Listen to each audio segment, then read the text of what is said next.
정부가 제시한 전공의 복귀 시한이 하루 지난 오늘 의사협회 전현직 간부 고발 사건을 수사하는 경찰이 처음으로 강제 수사에 나섰습니다.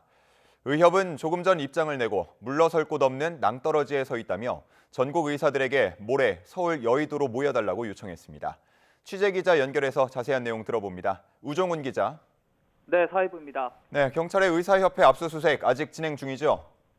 네, 그렇습니다. 서울경찰청은 오늘 오전부터 대한의사협회와 서울시의사회 사무실 등의 수사관을 보내 압수수색 영장을 집행하고 있습니다. 앞서 보건복지부는 김태구 의협 비대위원장과 노환규 전 의협 회장 등 5명을 의료법 위반 혐의 등으로 경찰에 고발했습니다. 정부는 의협 전현직 간부들이 전공의 집단사직에 관여하는 등 집단행동을 부추겨 수련병원 업무를 방해했다고 보고 있습니다. 경찰은 이와 관련된 자료를 확보 중인 것으로 전해졌는데 지난달 27일 정부 고발 이후 사흘 만에 의협 간부에 대한 강제 수사가 이루어졌습니다. 이번 사태와 관련해 경찰이 의사단체를 압수수색한 건 처음으로 경찰은 아직 체포한 사람은 없다고 밝혔습니다. 다만 고발장 접수 전인 지난달 19일 윤익은 경찰청장은 고발된 의료인이 출석 요구에 응하지 않으면 신속하게 체포영장을 신청하겠다고 경고한 바 있습니다.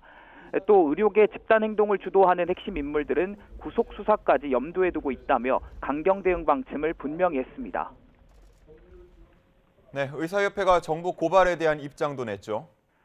네, 그렇습니다. 의사협회는 조금 전 기자회견을 열고 경찰의 강제 수사에 강하게 반발했습니다. 주수호 의협 비대위 언론 홍보위원장은 전공의들의 자발적인 사직서 제출을 비대위가 부추겼다고 누명 씌우는 정부 행태에 분노한다고 밝혔습니다.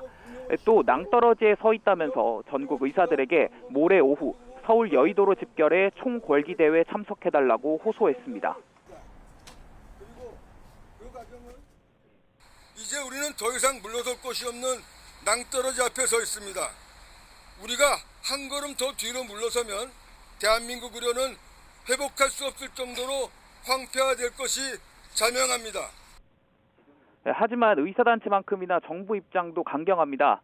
보건복지부는 홈페이지를 통해 서울대병원과 세브란스병원 등 11개 병원 전공의 13명에게 병원으로 돌아오라는 명령을 공고했습니다.